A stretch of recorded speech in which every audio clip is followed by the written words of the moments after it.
Bonjour à tous, je m'appelle Sébastien, j'ai 37 ans et je suis neuchâtelois. J'ai grandi dans une famille chrétienne et j'ai appris à connaître Dieu très tôt dans ma vie, car dès l'âge de 6 mois, j'ai subi une opération à cœur ouvert qui remettait en question ma vie dans ce monde.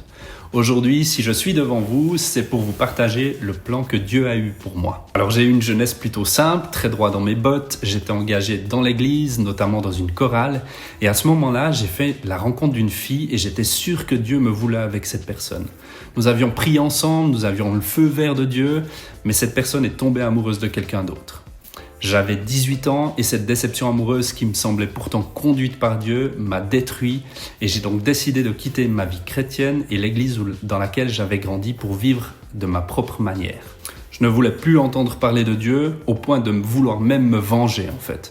J'ai commencé à flirter, sortir, ramener des filles, boire, rejeter Dieu, tout ce qu'il ne voulait pas.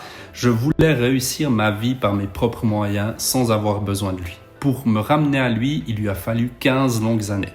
Il a semé des graines tout au long de mes mauvais choix. Dès mon apprentissage, j'ai changé 3 fois d'apprentissage en 3 ans et le dernier était ma dernière chance. Malgré les tensions, j'ai découvert en fait que ma chef était croyante. Par la suite, j'ai pris un job dans les télécoms, ce qui me permettait de voyager un maximum et faire le moins possible et je voulais juste profiter. J'ai donc demandé à être muté à Zurich et là à nouveau, ma responsable et son chef étaient chrétiens. Ils priaient tous les matins, ils ont tenté de me ramener à Dieu, mais j'étais plutôt résistant. Ça a duré quelques années et à 30 ans, j'ai été licencié de ce job lors d'une restructuration. Je me retrouvais avec un appartement à Zurich, cher, sans un sou. Ma seule idée était de contacter une famille que j'avais rencontrée à Hawaï lors d'un de mes voyages et pour la première fois, je me suis dit que j'allais à nouveau faire confiance à Dieu. La famille était chrétienne, donc le plan était de partir à Hawaï pour les aider dans leurs associations. Certes, j'aime les gens, mais là, c'était surtout pour aller à Hawaï. Ce projet, encore une fois, arrêté brusquement à cause de mon cœur. Depuis 2 ans, à cette époque, je savais qu'il battait anormalement. Mais je refusais d'aller à l'hôpital par peur du diagnostic. Je ne voulais pas qu'on me dise qu'il me reste 3 mois à vivre. J'avais pas d'argent, plus de job, comment je pouvais profiter de la vie dans cet état-là?